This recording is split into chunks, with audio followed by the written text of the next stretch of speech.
Welcome to the channel. In this video, we're going to talk a little bit about CleanSpark and Bitcoin. We're going to talk about the daily chart, the weekly chart. We'll also take a look at the open options interest for CleanSpark, not for Bitcoin though. And then we'll talk about price targets on both of them, talk about when I'm going to add, when I'm going to trim.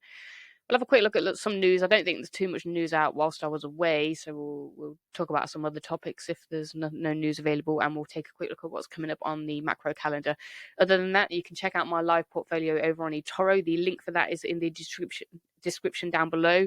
I'm just going to check up my portfolio progress for year to date here.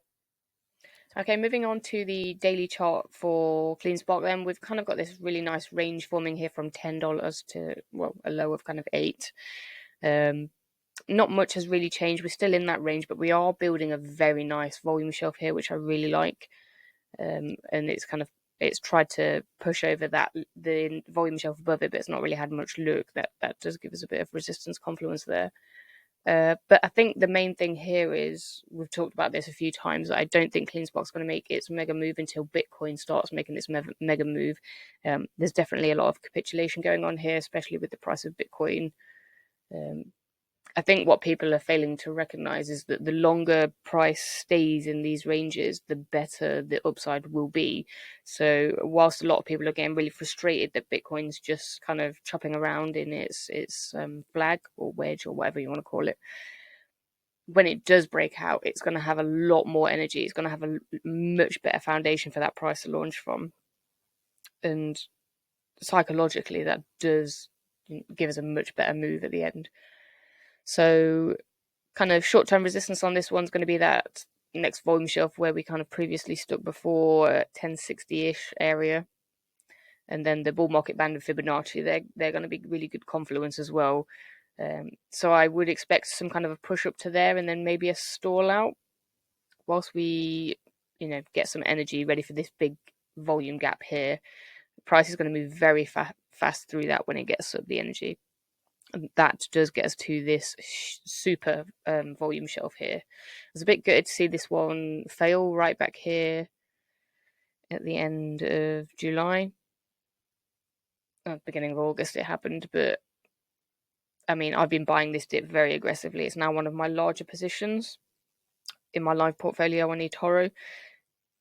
Because this is one of my larger positions now, my risk score has increased to a level 7, but that's because CleanSpark and Tesla have been very volatile, and the risk score rating there is a volatility kind of measure, and that really is making me look like I've changed something in my strat, but I haven't actually changed anything. I'm just sticking to what I normally stick to. It's just the weightings of these positions have impacted that. I do expect I'll make quite a large trim when we get back to this 1659 area, but that is quite a large move if we just measure this. That will be a 71% upside. So it's possible my risk score is going to stay at a 7 until I trim right back out of this position. The problem is I don't want to trim too much of the position, because that to me is changing my strategy. And that's going to really put a cap on my gains. And I like to make a lot of money with these miners, and I don't think I'm anywhere near that yet. Interestingly, though, a lot of the shares that I'm currently holding are what I would call free shares. If we look back here historically, in October, I took loads of profit out, and then I had a TP right up here above this volume shelf, and I took off all of my risk. I took off my initial investment. I've added some back, but I'm still pretty much riding easy on this one. To the downside, if we do break down, we've got this nice level here, 775. I wouldn't expect us to go lower than that. I think the bottom is in for this one, guys. We've had the oversold and the bottom catch signal on the MACDX Plus. We've had the 3 golden bars. To me, they are some very, very bullish indicators. We've also got the bullish divergence here. I wouldn't expect any more downside in this one. But that said, if we do get some substantial downside in this one, I'm going to be buying hand over fist. CleanSpark have continued to execute. We'll touch on some of the news for that later regarding their hash rate and stuff like that. We still have the news with the dilution to deal with as well, but we'll also talk about that in a moment.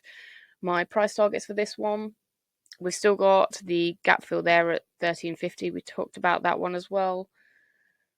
I'm probably going to be trimming more than I would like on this one, but not a lot. My main trims are going to be, we touched on it a minute ago, this kind of volume shelf area. The yellow lines I'll be taking profit again, and this orange Fibonacci level here as well. I do have some higher targets as well, but my higher targets depend greatly on what Bitcoin does. Now, my Bitcoin targets are currently between $120,000 to $240,000. Now, I think if Bitcoin can hit over $120,000 this cycle, which I think is quite possible, then we're definitely probably kind of two different words, but we're most likely to see CleanSpark over, I want to say 100, but I think a lot of that's going to depend on sentiment and if we go parabolic and all that kind of stuff. But to be safe, I'm probably going to take off a very large part of my investment at around about 45 and kind of continue to layer out as we hit each technical level above that. But we'll talk about that when price gets up there. Now, on the weekly chart, we've still got a bit of a mixed bag here. We've got this beautiful cup and this really extended handle. I think the measured move for that one's going to get us up into the $40 range, which is kind of where we're going to take a lot of our profits off. Obviously, we'll continue to trim at the key levels here that we've talked about, this one, and then kind of up here. But what I don't like about the weekly chart is we do have this kind of death cross that just flipped. Now, we really need to see some upside potential to fade that out quickly. I really don't want to see that get any substantial ground. Generally, these death crosses and golden crosses can last for a long time, although if we look back here historically, we did have a very short switch here and a very short switch here, which would be okay. But I'd really like to see some of this kind of separating now, though. The MACD Plus on the daily looks a lot better. Flow here is not great. Needs to see a bit more coming in, but we are looking very low on the RSI, so there's a lot more upside potential that we could have. But, it's going to depend on Bitcoin, but we'll take a look at that in a minute. So for the open options interest on this one, interestingly, we don't have a green flip on the Trend AI, which is an in-house tool that they use. I don't necessarily make my trades from it, but it's interesting to know that it hasn't flipped to a buy yet.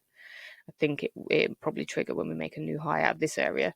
But this week's expected move is quite small, given some of the price action we're seeing. It's possible that might be a little bit too small, but we'll see. There's a really high strike resistance level here at $20. Now, I don't think that's going to hit this week. There's probably some kind of legacy position, but we'll see. The week after, this looks a lot better. A lot more bullish looking here. Obviously, these levels here, $10 is going to be kind of resistance, but we know that from looking at the kind of technical charts. We've got the previous highs here and just lines up nicely. But other than that, though, we've got the kind of 1150 as well. But looking bullish. A lot of people wanting to go long on this one. Just curious and take another look at week out. More bullishness here. $13 strike. I mean, that's the gap fill. I'm expecting the gap to fill pretty soon. I don't know if it's going to be 3 weeks or a month, whatever. I would like to see that fill within that time frame, so that makes me happy. I will look at January 2025 just because that's coming up, but I won't look at 2026 because the cycle's probably going to be over by then.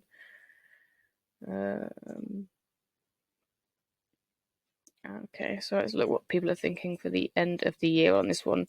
We've got a lot of pot shots regarding price targets on this one. I think those ones are too low, to be honest, but 20 is going to be a monster one to beat. I think just looking at where we've touched it that many times on the chart, that one's going to be a tough one to crack.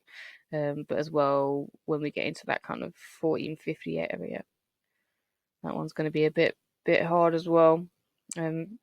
Generally, anywhere there's a clear and obvious pattern, there's going to be resistance, so it makes sense while people are on those kind of strikes. But not much interest in downside. We've got support here at 750. Again, I think the bottom's in. I don't think we're going to get that, especially not in January 2025. I think that's crazy.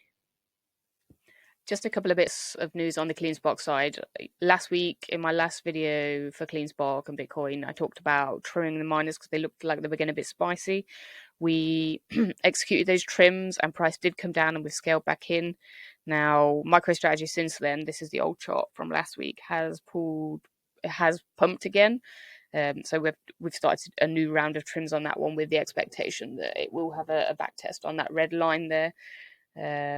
But again, it's not a core position, so I probably scaled out maybe 25% of my position again on that one. Cypher as well. I did think it was going to backfill the gap. It didn't quite get there, but it got close. But I did manage to scale back in before it started to move to the upside again. So with both of those assets, I have managed to increase my share count, which makes me happy. That's why I like layering in and out. I also did it for CleanSpark, but it's so range bound that I did increase my share count a little bit, but it wasn't anything exciting. And regarding the other miners I hold, I think Iron and BitF, I really don't care about trimming and adding to those ones. They're just kind of runners. I'm just going to leave them as they are. But for the most part, then we've got this CleanSpark dilution fee. Now, this is the big issue, I think, why price is being pushed down. This is going to be discussed soon, I think, with earnings as well. I don't think there's too much to worry about here. I think my initial thought was maybe they're being so aggressive with it because they want to acquire something quite soon. However, some of the comments around them saying that they want to continue to push for this, even if it's a no at the vote, I think maybe they're just preparing for the next cycle and they just want that there for emergencies. I don't think they will dilute too much more, mainly because I think Bitcoin's going to make its move imminently, maybe towards the end of this year or the start of next year. And when Bitcoin does make its move there, CleanSpark's going to have a heck of a lot of cash on hand that they'll be able to utilize. Fees and whatnot as well will be coming in. So I'm not concerned about this one. All of the miners are diluting. I do make a post on my website at thecraftytrader.com talking about the dilution and kind of what I think about it. So go check that out. Other than that, though, we had the hurricane, we had the shutdowns. Now, there was a lot of FUD out there saying how bad it was for CleanSpark, and it's all not true. I think they're pretty much back and running now with very little downtime. So don't always believe what you see on Twitter. Make sure to do your own research and take a peek under the hood. Check the news from the company. They post their hash rate and what they're producing every month, so you can always go back and fact check them. So it's going to be very hard for them to lie and say they were producing Bitcoin if the numbers just aren't there. So do with that as you will. Moving on to the Bitcoin daily chart. Like I said earlier in the video when we looked at CleanSpark, I haven't actually looked at this all weekend, so I'm looking at this with fresh eyes today. We have the scribble that we drew a few weeks ago, back at the beginning of October, thinking about what potential price action we could get on this one. Didn't get it quite right with the little bounce up here, but I mean, we pretty much got down to the lows and we didn't go as low as I thought. I thought we'd get back down to kind of 57, but we actually wicked up a lot earlier than that, about 1.8k higher. So, I was in the ballpark, but not completely accurate, but who cares? These squiggles are just for fun. I'm not day trading this. It's just helping me visualize what's likely to happen a little bit better, so I can manage my leveraged miner positions a little bit better. So they're going to act like a rubber band to whatever Bitcoin does. So if Bitcoin had broken down there, I know to allow for a little bit more downside in the miners. Now the miners look like they've bottomed. Bitcoin, I'm pretty confident that it's going to chop between the bull market band and this purple band until we get the boner candle that everyone talks about. I think when that happens, the break to kind of high 70s, low 80s should be quite quick. If we do get a large kind of 5, 10, 15% move in Bitcoin price, then the miners will have very good moves as well. That's very risk on. The RSI here, though, kind of neutral, so there is that potential to get a little bit more upside. I wouldn't expect us to pop straight through that purple line.